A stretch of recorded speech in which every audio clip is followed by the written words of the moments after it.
Bonsoir à tous, bienvenue dans votre journal local du Gard et on commence par la nouvelle carte des cantons gardois dévoilée cet après-midi par le préfet. Fruit d'une longue réflexion et d'arbitrage politique, ce redécoupage territorial imposé par le ministre de l'Intérieur vise à diviser par 2 le nombre de cantons et à assurer la parité au sein de l'Assemblée départementale. Une carte qui est loin de faire l'unanimité chez les conseillers généraux, comme nous l'explique Olivier Michel. C'est la mort dans l'âme que les conseillers généraux gardois ont assisté à la présentation de la future carte des cantons. Des cantons créés en 1801 au nombre de 46 et qui en mars 2015 ne seront plus que 23. Une réforme qui vise à un meilleur équilibrage démographique avec une moyenne de 30 000 habitants par canton. Il y avait dans le Gard des cantons, un canton de 900 habitants et un autre de 32 000. Donc les habitants n'étaient pas représentés également au sein de l'Assemblée départementale. Il fallait donc redécouper les périmètres pour arriver à une meilleure équité démographique. Autre objectif, assurer la parité au sein de l'Assemblée départementale, majoritairement masculine. On aura 23 femmes et 23 hommes sur l'Assemblée de 46 conseillers généraux. C'est là, me semble-t-il, positif cette parité. Une parité qui implique la disparition de 23 conseillers généraux qui ne pourront se représenter. Des élus qui dénoncent à l'avenir un manque de représentativité de certaines populations et territoires, notamment ruraux.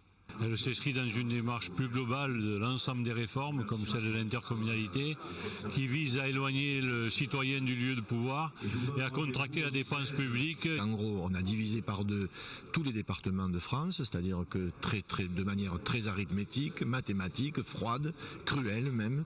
Et donc on se retrouve avec des cantons qui sont extrêmement importants en matière de superficie, avec des logiques de vallées, de massifs qui sont différentes.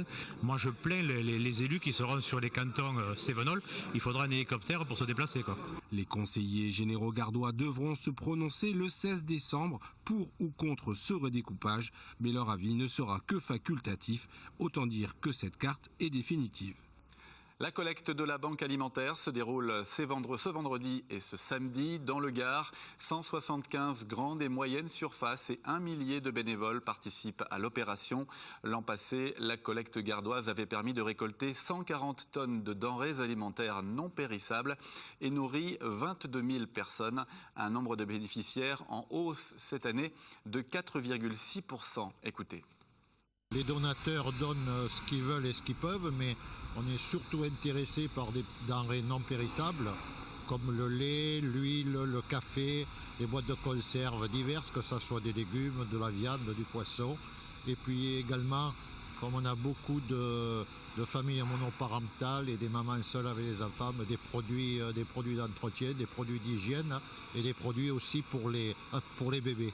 Notre rêve, c'est qu'un jour on puisse ne plus exister, mais comme vous le soulignez à l'instant, je crois que pour l'instant c'est un rêve fou et que malheureusement des associations comme la Banque alimentaire vivront encore de nombreuses années compte tenu de la situation de la précarité dans notre pays.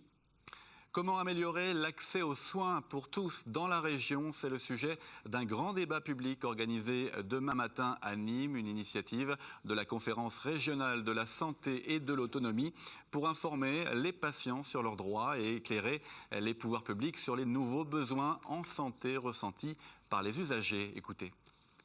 Tout le monde nous dit, et je crois d'ailleurs que c'est vrai, que le système de soins en France est un des meilleurs d'Europe. Cependant, bien qu'il soit très bon, il y a des difficultés d'y accéder pour plusieurs raisons. Quelquefois, l'éloignement des médecins. Quelquefois, les médecins sont proches, mais il y a des difficultés à obtenir des rendez-vous assez rapides. Quelquefois, il faut attendre 2 mois, 3 mois. Beaucoup de personnes ne connaissent pas leurs droits. Donc, il y a des choses qui pourraient être mieux faites, mieux ressenties, si les citoyens étaient mieux informés. Et notamment, ils ne savent pas qu'ils ont des associations pour les défendre, pour parler pour eux. Donc je crois qu'il y a beaucoup d'informations à donner. Voilà, et pour en savoir plus, rendez-vous demain samedi 10h au lycée Alphonse Daudet à Nîmes. C'est la fin de ce journal, on se retrouve à 20h30 pour votre édition régionale. À tout à l'heure.